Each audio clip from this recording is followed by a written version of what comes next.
This is Eastmans Elevated podcast. I have on great guests that are really knowledgeable, consistently successful. We're able to dive deep down the rabbit holes of these different subject matters of shooting, of physical fitness, of mental toughness and drive. All the different skills that make up a complete hunter that you can become. Here's your host, Barney. Yo, what's happening, guys? So I thought I'd sit down, do a Nevada recap. Man, you guys are so good at following along on my adventures and encouraging me, and so I thought I'd just return the favor and let you know how this Nevada hunt went. I didn't end up doing a live recording. We ended up videoing it for a future Eastman's episode, either on the Beyond the Grid or Eastman's Hunting TV. So, but yeah, I thought I'd sit down, record one real quick. It's been kind of a whirlwind here starting season. Man, I just love this time of year. I just want to take a quick minute here and just thank all my sponsors for the podcast. This is the way you show your support for the podcast, is showing support to these companies that make this thing go. So thanks a bunch to Eberly Stock, to Matthews, Sig Sauer Optics, to Sitka, Sportsman's Warehouse, Swagger Bipods, Zamberlin Boots, High Mountain Seasonings, and Onyx Maps. And then I'm actually really excited. We've got a new sponsor that's coming on for next year. So not a sponsor yet, but Savage Rifles. So super excited about that. It's just great news for the podcast. But yes, season has started. What a first trip of the year. There's nothing I love more than high country mule deer. It just takes absolute dedication to even give yourself a chance at success. And then, those muley bucks, they just have such a way of humbling me, or humbling everyone. Their instincts are so keen, and then the rough, rugged the country they live in. So, man, I was super excited for this hunt. Teamed up with my buddy Dan Heverin. We do a bunch of hunts together. I couldn't ask for a better hunting partner. Guy is just tough as nails, keeps a good attitude. And then, there's two of us, and we were trying to film each other, and so we're splitting stalks on things. And so, you got to have a pretty good relationship with your hunting buddy, because you got to share all the encounters. You only get half the stalks, and so it's tough when you're such a driven bow hunter, but you're just looking for the better of the team. I really want Dan to be successful, and he really wants me to be successful. So the relationship works. We both drive hard and look for opportunities, and so we took off on this hunt. I'm still drinking my coffee here this morning. We're actually it's back to back. I've been back for 2 days here, and then Dan drew a really good elk tag. So just like what I'm talking about, being a good hunting partner, I'm going to go down with him, try to capture the hunt, and then just try to help anywhere I can. It's a early season elk hunt, which is really unique. You hunt them in August. So, we could find, a bull in velvet, which is really rare, but definitely early season bulls that are bachelor herded up. And we're going to spot and stalk them just like we'd hunt a mule deer. They're living kind of in the higher country, or they usually live in higher, more rugged, rough country than the cows. I mean, it's almost exactly like hunting a mule deer, only it's a giant bull, that weighs 700 pounds and has 6 foot of rack. So pretty excited to help Dan out on this deal. So we've had 2 days off to get our laundry done, batteries charged, work done. Oh my gosh. Just trying to keep up with everything I got going, construction and everything. But this is just going to be a heck of a hunting season, and this was a heck of a way to start it off. You guys heard my attitude before I went down, or my mindset, and it's just to give my all on these hunts and have an adventure. I say it all the time, bow hunting public lands is one of the toughest challenges you can take on. So to expect success on every single hunt isn't realistic, and I run pretty good odds on my hunts, but, that I just know, that not every hunt is going to come out exactly the way I want it. And I have to be okay with that. I have to enjoy the entire process and enjoy the grind. And I sure did on this hunt. So we took off a couple days before season, get down and do a little scouting. And all these hunts, they come with challenges, and I talk about preparing for these challenges, but you never quite know what they're going to be. And so it's just keeping in good headspace and being able to handle them as they come. So kind of do a recap. So we drove down. First night we parked, we stayed kind of lower in the desert, and then we were going to cruise up into the mountains that next morning before light. And we just get down there, and we're sometimes I'll set up a tent if it's going to rain. A lot of times I just throw out a piece of canvas and we just sleep on the dirt, which we ended up doing a lot this trip. So we got down there late, and we were going to throw out the canvas and start sleeping. We threw out the canvas or whatever, and start setting up our bags. And I look over, and gosh, there's a little scorpion there, and I don't see many scorpions. It's just foreign to me, I just don't, living in Montana, there isn't many of them. And I haven't seen many scorpions, some in Arizona, I guess, but so there's a little scorpion. No big deal. We're still going to sleep outside. And then Dan starts throwing the straps in the truck or whatever. And dang near gets hit by a scorpion in the straps. There's another one. So we're just camped in a nest of these things, It's the perfect way to start out a hunt, just in a nest of scorpions. So we end up setting up our tents that night. So we didn't get hit by a scorpion, but we slept that night. Went up scouting, did find one good buck scouting, and just kind of got a feel for the range. This is a unit I've hunted before, but I've never hunted this mountain range, and I was pretty excited about it. It's got a wilderness study area in it. Wilderness study areas, they usually apply to the same rules as the wilderness does, which is good. No vehicles, especially down in Nevada where there's a lot of roads. So we really thought we were in the money, saw a good buck down there, and kind of got a feel for the range. Not seeing a ton of deer. The population, it's not extremely high in this country. There's 5, 6, 7 drainages without even a deer in them before you hit one with even some does or a couple bucks. But so we backpacked in, scouted that day. I think we backpacked in that night. Let's see, how did that work? I know when we ended up backpacking in, so we had a day of scouting, and then had to be the season open the next day. And so we packed in that night, got up into country, just beautiful looking country. And there was an old road that kind of went through this wilderness before they made it a wilderness study area. No big deal. It doesn't bother me at all. So we start glassing around, and we don't really pick up anything that evening. Maybe one smaller buck or something like that. And then so next morning we start cruising ridgelines, start exploring, looking for deer, and picked out a pretty good buck. He had big backs and kind of smaller fronts, but good shooter.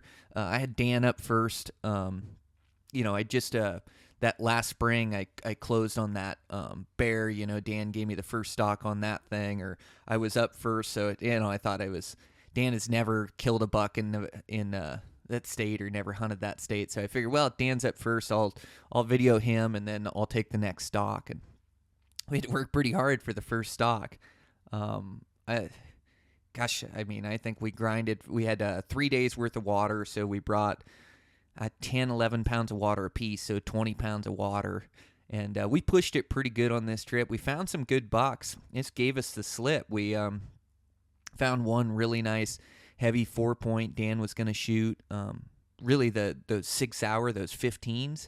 I thought instead of bringing 2 scopes up on the mountain, I would bring 15s with the tripod. Dan would bring his spotting scope. That way we could tell what the animals are, but I could use those 15s. Man, that is a sweet pair of glass. I've never owned a pair. I've always gone 10 by 42s in a scope. But this trip I ran those 15s, and I ended up running them the whole trip, and they created quite a few opportunities for us. Man, those things at the right distance, I can't carry those things around my neck because I can't see things close as well, but they've got such a great field of view, and you're able to look afar. And the first buck I found a smaller buck bedded in the trees with I was using the 11 by 45 SIGs. Found that one bedded in the trees, and so I set up the 15s and started, just dissecting those trees, looking around, and gosh, I just picked up an antler out there. It it was probably my greatest spot of the trip and maybe my greatest spot of the year. Just could barely see an antler in there, and it took forever for me to show Dan where he was at. And he's got a good set of eyes. If he usually spots half the animals we see, and it was just a tough one to see. But he got up. We were gonna play on him, and just had to wait for him to get to a good spot. So he got up and fed around, kind of bedded back down again, and kind of knew where he was at. And we were kind of waiting out some of the heat of the day and waiting for the bucks to reposition. And then got a little cloud came over and didn't look like any big deal, started to kind of sprinkle on us. And then that thing just unleashed on us for hours. Gosh, it had to be 3-4 hours. That cloud just hung around us, and so many strikes of lightning. A lot of them were cloud lightning, but there was just no break in the lightning, like in the thunder. It was just one right after another after another. We finally, we were kind of just off a ridge. We ended up moving down a little bit, getting to a safe spot, but we rode out hail, lightning, rain. Gosh, there had to be some 60-mile-an-hour gusts that came through there on the front of that storm. We were actually a little worried about our tents that were a few miles back. That I just had this vision of this tent getting caught in the wind and blowing over the mountain and ending up nowhere even close to where we set it up. Like, you couldn't even find it. Just take our sleeping bag and pads and just blow them off the mountain. But luckily, our camp was okay when we got back. But just waiting for this buck, and the storm came in, just had to ride it out. It's all we can do. And then in the middle of the storm, kind of get a little break and glass down. And here's that buck we had been watching, and he had rolled so far from where we saw him. He was on the other side of the mountain, and he swung all the way around and came below us.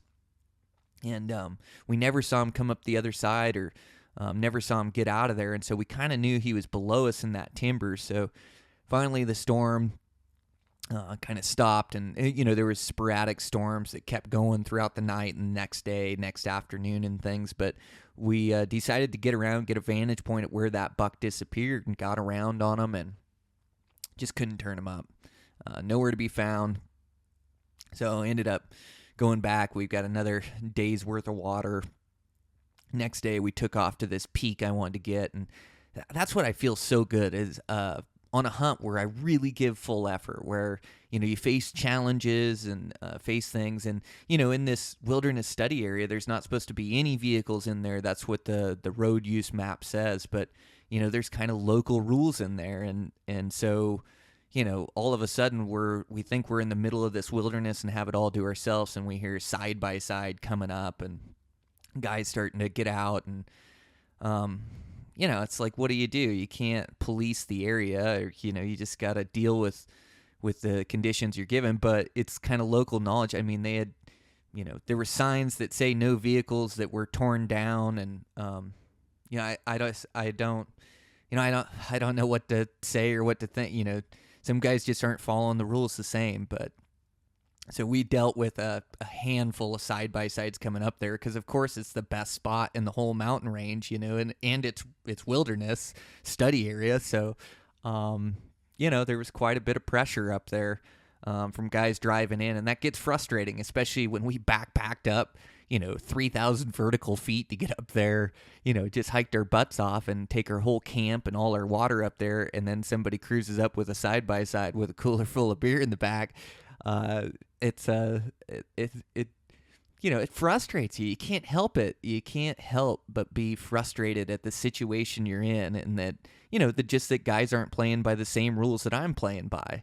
And of course I know the rules. I can't drive up in there or whatever, but it just is what it is. So, we were able to turn up bucks just by effort, not getting discouraged.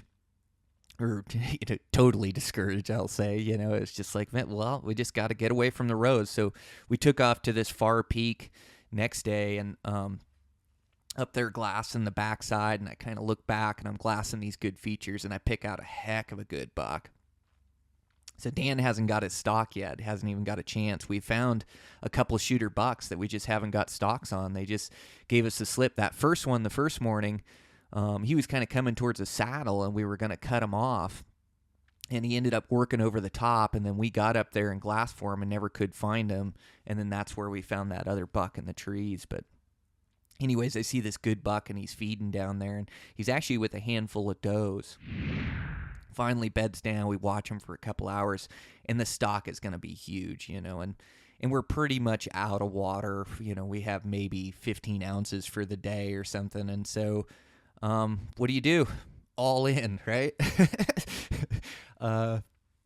Absolutely all in. So Dan was up on the stock. We had to go a long ways around this buck and then drop down 1,500, 2,000 vertical feet in the heat of the day. And that's another thing, talk about the lightning or the challenges there, scorpions and things, but the heat is just so intense, 90-degree heat in these mountain ranges and really dry. My mouth has never been so dry. But we make a play on this buck.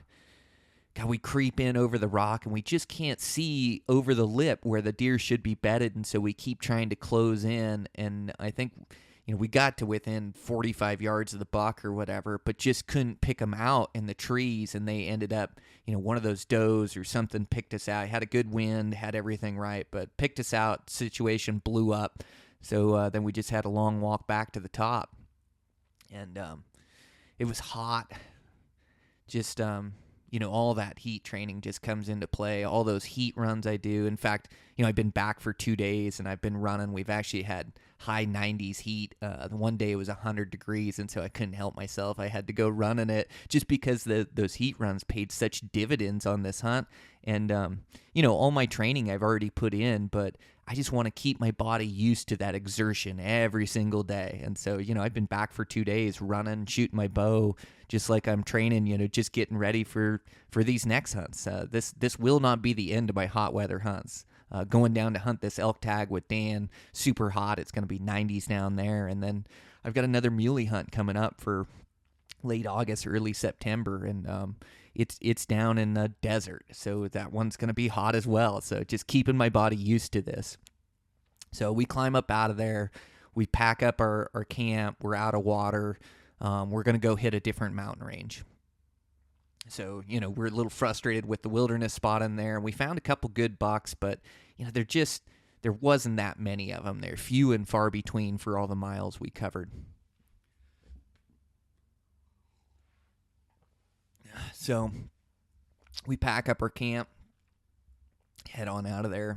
And, gosh, I took a pretty good spill at one point, scraped up my arm pretty good. Not that big a deal, but God, all that rock is just sharp up there, and covering so many miles up and down, everything's loose. Just had a rock kick out from under me, and usually I'm pretty sure-footed, but scraped up my arm pretty good, no big deal. But we head on out and start hunting in a new mountain range, and start looking around. And it's tough when you've just done a 3-day backpack trip where you put on so many miles, so much elevation, and now you just got to start over at the bottom again. Load up that pack, load up that 11, 12 pounds of water apiece for another, 3 days of hunting. And so we headed into a spot and got in there, and finally we're up on a ridgeline with no vehicle access or very little vehicle access. People have to hike to get in there, so that's what separates you. Effort just always separates me from other hunters, it's just the equalizer. And guys can put in effort for one day or get up there one time, but day after day after day, that takes dedication. And that's one thing I do have, is I just will not quit. I talk all the time, like the biggest asset you can have on these hunts is perseverance, and I also tell you guys hunting these muleys, it's all about how you can see country. And so, sometimes a master vantage would work better, but I like running these ridge lines, and then you have to be careful because you're just getting peeks at country, and you may be looking at one basin. You got to travel country. It's tough to find the master vantage point when you're up on it. So we're really looking hard for ways we can see things, but we just get up there and just start covering miles, and we're not seeing a ton of deer, not seeing a ton of bucks. But just like I told Dan, we just got to keep covering these ridge lines. There's good mule deer in these mountain ranges. We got to find the basins they're hanging in. And so we just start covering miles and covering miles. And that night, man, it started to get dark, and we're just rolling all these ridgelines. We can't turn up a buck or a good shooter buck, and it's starting to get dark, and we're way up on top, and gosh, the wind is just howling, and there's just no spots to camp up there. So we ended up tucking into a little rock. I mean, it was the smallest spot to sleep. In fact, I had to do some stone masonry work to be able to get a flat spot where I'm stacking these flat rocks down by my feet, so I've got a level place to sleep. No spot for a tent. It's like you can barely find a spot for your pad and your sleeping bag, but it's also pretty wild. Like, we are on an adventure. This is what I crave and what I love. Is this raw human versus the mountains. Like, it is mountaineering, and we don't, we're not just trying to grab a peak and hike back down to the truck for a cold beer. Like, we got to get up there in that ridgeline, just cover miles in this mountainous terrain, just looking for these bucks. And then, you end up sleeping in these spots by rock crags, or during the day you're trying to get in the shade, get out of the heat. But it is absolutely mountaineering, and it's one of the things I love about mule deer is just the places that they take me, the extreme country that they live in. And so we're covering miles, and then next morning we wake up at daybreak and start again. We just got to start covering miles, and we actually spotted a pretty good buck bedded in the perfect spot, but just not the buck I'm looking to shoot, not the buck Dan's looking to shoot, so we give him a pass. And we get over by that buck, and we're trying to see if he's got any buddies with him or anything. We don't see any deer with him, but we get over by him and then look back at kind of the hillside we were on that we couldn't see, and we spot a couple bucks down in there. There's like 3 bucks, 3 4-points. And the one is a really good one. Man, he's the buck I'm looking for. And I'm up on the stalk. He's just this really nice, heavy, got big fronts. He's got, good backs. They're kind of, they're not the biggest feature on him. I say big fronts, small backs, but his backs were not small. He was just a good mule deer, 25, 26 wide or something, like really close to that 180 mark, I would imagine. Maybe 175, something like that. But just a great buck for the unit and a great buck for this hunt. And so going to make a play. And you guys heard me talk before this podcast, just how I really wanted to make good on my opportunities. When it's my chance to stalk or when it's my chance to move in, I want to make the right moves and really use my skills and my patience to get the most out of it. And I tell you, I mean, that stalk on that buck was flawless. I bedded him down in a group of trees. He kind of bedded lower than the other bucks, but we had a really good approach with a great wind. And had to be creative with the winds. Like this was on a lee wind side of the hillside, which I don't always like.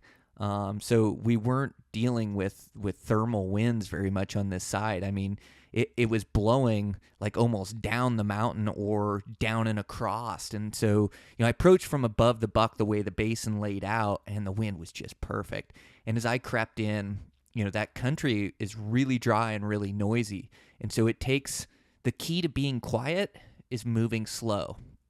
And the slower you move, the quieter you can be. And it was like on another level, like as far as footfalls and keeping quiet. And I knew this was a great opportunity to kill this buck. And so we close in. Dan's going to video for me. And so we get 2 guys in there and really take our time getting in there. But we were probably in position within 45 minutes where we could see the buck move within 30 minutes because we had to work around, drop some elevation, then come over this spur ridge on him, and just a flawless stalk, keep into the shadows. And then the 2 other bucks that were with that buck, I spot them, and they're kind of on the hillside. They're bedded or moving around. They don't see us. We're able to move through the shadows, and we get just perfectly placed with this one group of trees where this buck is, where we think this buck is. And just time to wait. Get my bow set up, and we were lucky enough to find some shade, and so we're just kind of waiting in the shade. And I'm about 60 yards away from this group of trees, and just hoping this buck's gonna feed out and give me a shot. And gosh, 2 hours go by, sitting there and just nothing. So that buck, he had ended up moving as we were trying to get around on the stock. I don't know how. I thought I had him bedded tight in there. I know I didn't spook him. I know he didn't catch any wind. I know we didn't bust this buck, but it wasn't the first time and won't be the last that I make a stalk on a buck that's not there. They just sometimes they have a knack for making the right moves, but I got a chance, and so it just is what it is. So we looked for that buck that night. He never came out, and I don't know if we couldn't see the feature around the corner. We just couldn't relocate him. So, no choice but to just start covering country, looking for another buck, or maybe try to catch up to that buck around the corner, or catch him the next day or something of that nature. But, so we start covering country. Found a giant buck down below us off the ridge there, and it was a really good buck. God, the frame on this thing was absolutely unreal. Like well over 30 wide, super tall, like high 190s, low 200s buck, and Dan's up on the stock. We're switching stocks and trying to put this video together, and like I say, it's part of being a good hunting partner too. Is you want your buddy to get the chances at these next level deer as well, and so Dan's up on the stock, and we drop down the ridge and try to get after this buck, and to tell you the truth, we were, at times moving down the hillside, the wind would be okay, like drifting up or drifting down, but it wasn't a good angle for these deer, and we kind of both knew it, but it was one of those things in the evening where he was feeding down below. He was in just the perfect spot to kill him if we just would have had that wind a little bit better. At times going down the hill, it was like, man, the wind's going to be fine. We're going to kill this deer. And then you'd get a bad gust and go, man, that's not a good wind, Smart hunter, maybe we would have backed out and waited to the next day. We'd seen... even though we had separated ourselves backpacking, we did see some guys in there. We met one guy on the ridge after I'd got done stalking that buck. He was up on the ridge, and I think he was trying to kill that 2x4 up there. Anyways, he made a play at that. So, guys around, and these deer were kind of lower on the mountain. We had to go run off the mountain and drop about 2,000 feet elevation, almost to the bottom, and then climb back up that night. But it was worth a chance and worth a go, and the buck was in the perfect spot. It's just got down in there, and that wind swirled a little bit, and that buck picked us up and took off, and no shot opportunity there for Dan, but just the way it goes. Just mountain hunting, trying to make good decisions, and sometimes we don't make the best ones, but dropped down, got winded on that buck, so we just keep covering miles, and we finally get into a piece of country that's holding quite a few bucks, and we find this master vantage point that's just this sick vantage point for first light next day. And we're 3 days into this backpack trip, so we're 6 or 7 days hunting, and then with scouting 7-8 days, something like that.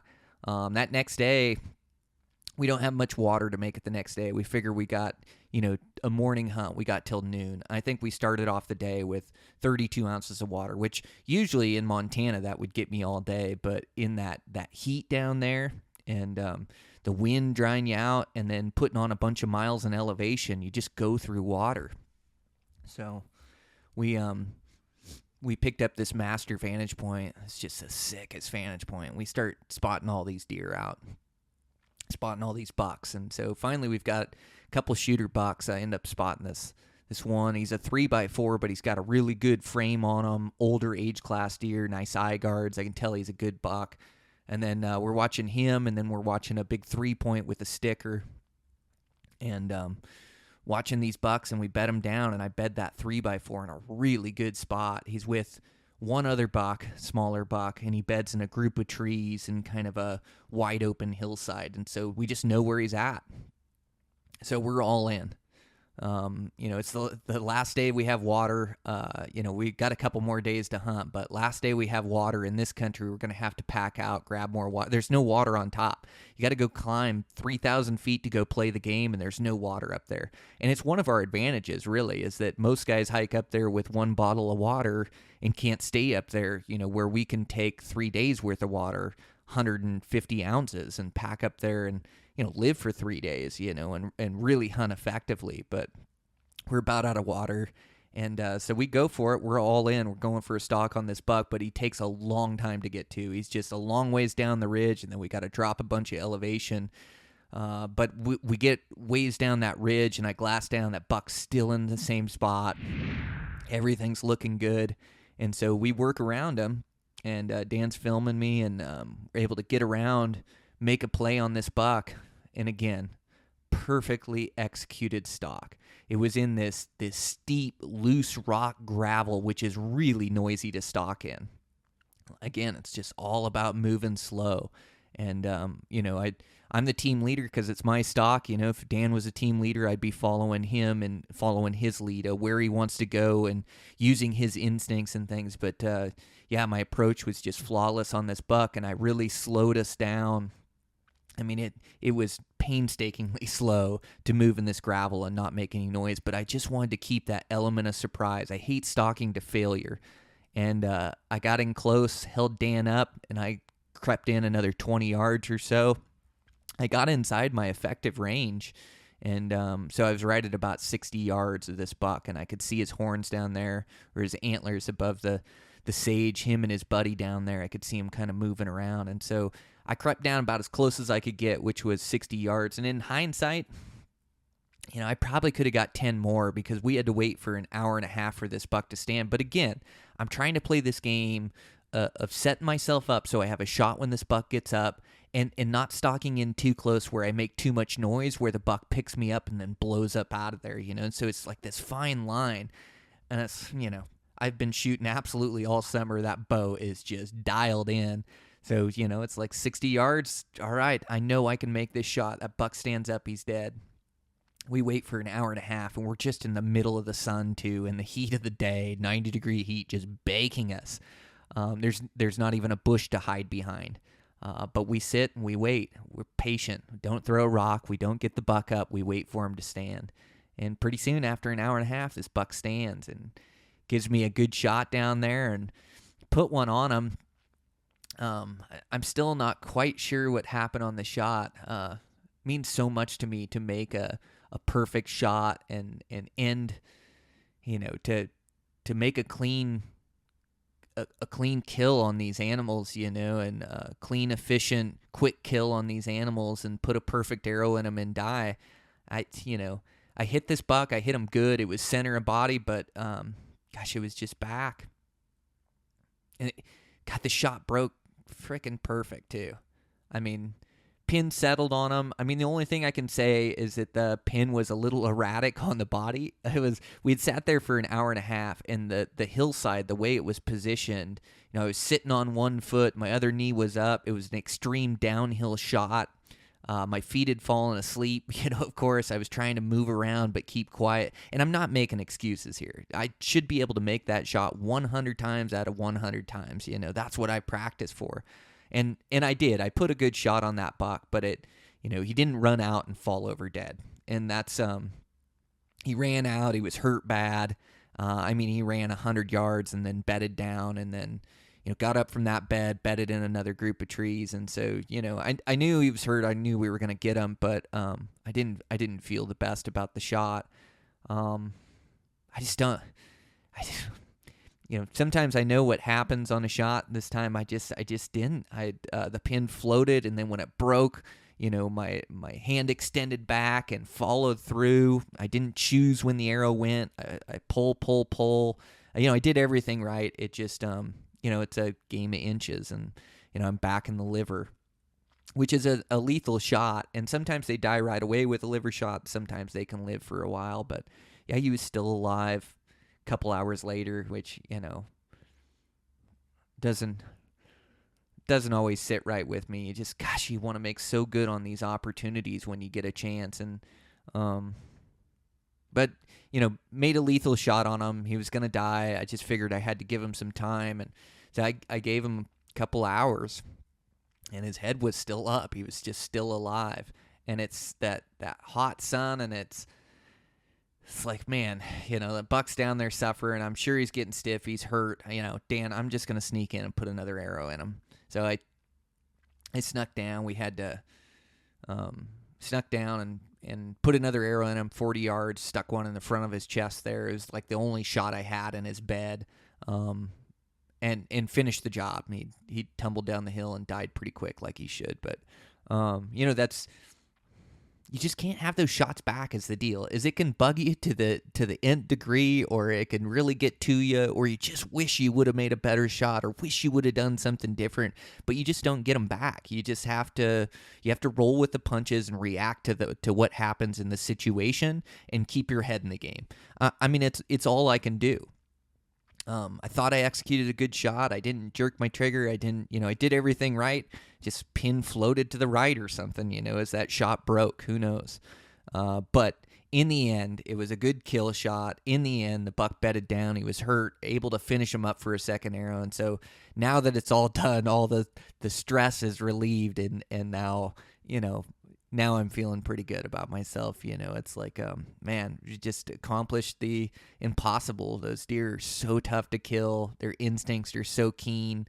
The country they live in is so remote. And so we killed this buck. And to tell you the truth, we had been pushing our water. We had enough water for the morning. And we had been conserving our water. And when you conserve your water, you never really get hydrated. You're drinking 4 ounces at a time just to quench your thirst and get your mouth wet. And then, you're trying to save the rest. And I had brought a water bottle down on the stock. So we had ditched our packs, and I brought a water bottle. I filled up with 10, 12 ounces of water, which I like to do on these stocks. So I split that with Dan as we were down on this buck. But we got back to our packs, and we were, I maybe had 10 ounces of water left. Dan had 20, but I haven't been that dehydrated since my wrestling days. It just takes it out of you. All the climbing we did that day. I know we did over 3,000, 4,000 vert and a bunch of miles. And we were definitely pushing it.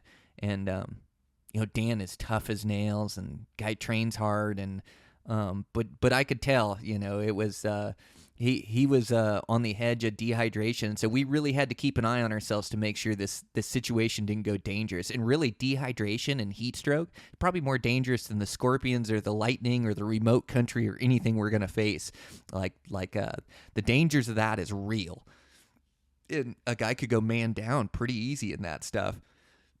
So, got the buck, super stoked. I love hunting with a good hunting partner that's just as stoked for my success as his own. And Dan sure shared that with me. He was sure happy for me. And we're feeling pretty good. We caught it on film, but we are in bad shape. We are dehydrated. My mouth is so dry. In fact, when you see the film or you see the pictures, you zoom in, and you know how your lips get like dry skin all over them and really dry and cracked, but they get all that, I don't even know what it is, but you just get all this crud on your lips. It's kind of like brown or whatever, dry brown. It's all over my teeth, all over my lips. Like I say, I hadn't been this dehydrated since my wrestling days, and I can push my hydration levels. I never run with water, unless it's over 10 miles. And, I can really push hard, and my body just doesn't need that much water, but we are burning it now. And so we get to this buck. And I can tell Dan's in bad shape. He's got to sit in the shade a couple times. And, usually he's all in helping with things. And, he's just a goer. Dan is always good. I hardly ever see Dan in bad shape, but I could tell he was pretty dehydrated. And so we had thought we were just going to bone out this buck and then take him, but we had to climb him 2,000 feet to the top of the ridge, or 1,500 anyways, and then miles out to the truck.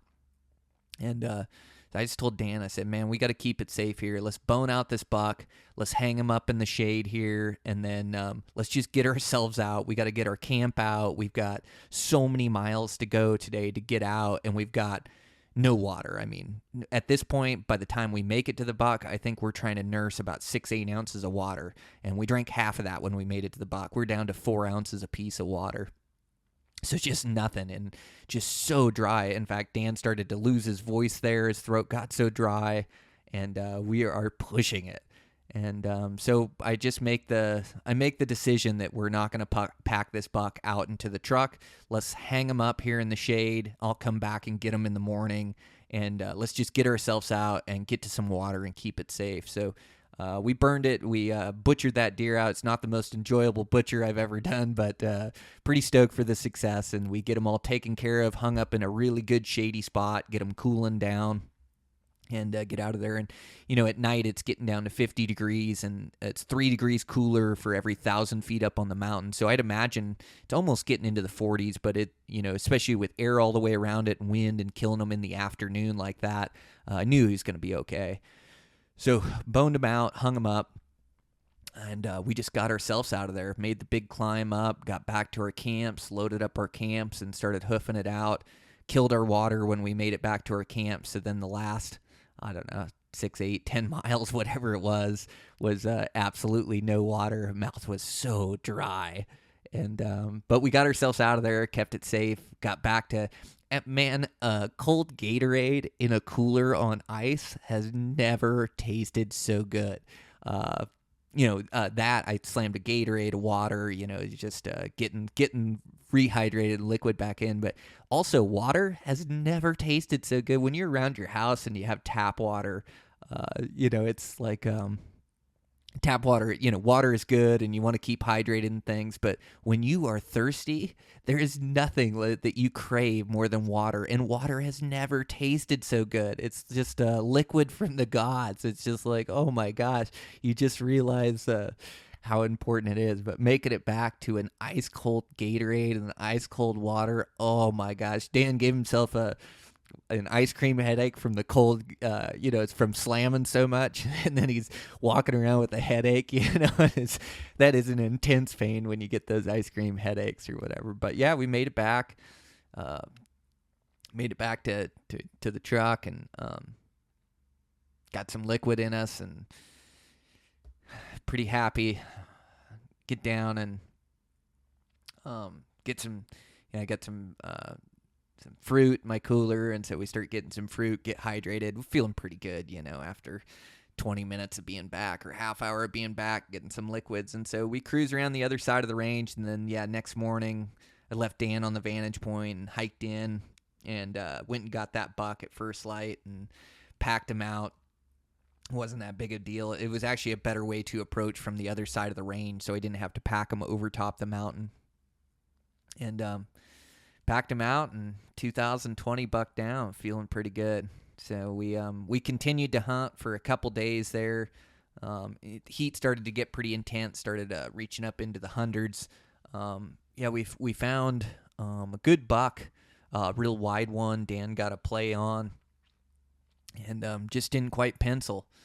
And so it's kind of that choice you make. We had given ourselves that many days to go down there, and so we're getting to the end, and I'll stay and give Dan an extra day or two, but I know he's just chomping at the bit for this limited entry elk tag. Is such a great tag. And so we killed the one buck and come home and reset. 2 days to get our gear taken care of, and now I'm leaving this morning on Dan's elk hunt. So just hoping I can return the favor, and he's got a real good chance to kill his best bull to date. So we're gonna go give him hell down there. So I got all my stuff together. I just wanted to record a recap while it was so fresh in my mind, what went down on the mountain, and just share my experiences with you guys, So, man, you guys, I appreciate all the support, all the kind words. So proud of that buck, and so proud of the effort, the mental fortitude, hiking those miles, never getting down, always believing we're going to kill one, and to be able to accomplish that sure feels good. It's the top of the mountain. It's the best for sure. And like I say, I was just looking for a good adventure on this hunt, and I always want to be successful, of course, but I just want to enjoy the process, enjoy the journey, and enjoy just the grind and putting all this effort in mentally and physically, and just being at the top of my game. I trained so hard all year. Like, this is my chance to prove it. Like, this is my chance to prove it to myself, how hard I can go and how far I can push myself, to give myself a chance of success, and gave myself a chance, and I was good enough, barely, but I was good enough and able to come out on top, arrow a really nice deer. So what a great way to start the season. And now I just got to return the favor to my good buddy, and hopefully we'll kill a good bull. So try to keep gathering content, whether that's live hunt on the podcast or a recap or a podcast with Dan, and then try to grab some good video footage, and we'll just see what we can do down there. But yeah, thanks so much, you guys, for all the kind words and support and comments. I posted that buck on social media, and just overwhelming support by other hunters and things, and that's pretty cool. That's what we're out here, support our own, and encourage our own. And so I just can't wait to see your guys' success this season, and I just appreciate everything. I'm so humbled by these experiences. They really put my life into perspective, and just being able to have adventure in my life is absolutely amazing. 40 years old, and I still just feel like a kid, going to the wrestling state tournament, or playing in the big game, or I still have such a passion for this. I swear I love it more each and every season, and I love challenging myself. And man, it's just the greatest sport on earth, or the greatest passion on earth. This backcountry bow hunting. It's so fulfilling. So buck's all butchered up. He's in the freezer, and man, I'm good to go. So another hunt on the horizon. So I'm pulling for all you guys. Hunt hard, give it your all, and enjoy the process. And I got some good podcasts coming up this week. I think I'll try to release this Nevada one here soon, and then I've got Bert Soren from Soren X. Man, that guy is just super inspirational, motivational. Just the guys he hangs out with, that he runs in. So many great sayings from his podcast. Breathing that thin mountain air, which means to climb to the top, to be better. And then the haze in the barn, when you have all your work and all your training. And I talked to him just right before I left this Nevada hunt. So it should be a great one. So check that out. And then I've got one coming up with Dan Picard, hunting giant mule deer, and then hunting giant elk. He killed his best bull to date. Make sure to check out his Beyond the Grid episode that's out now for that giant bull. And just thanks for Eastmans for all their support of this podcast and filming and things of that nature, and just an awesome company to work for. Such a name in Western hunting, and for good reason. So I love all those guys in there at the office, and really appreciate their support, and just appreciate you guys. Just it's so humbled after one of these big goes. So back to the mountains. I absolutely love it. So good hunting, guys. I'll check in with you soon.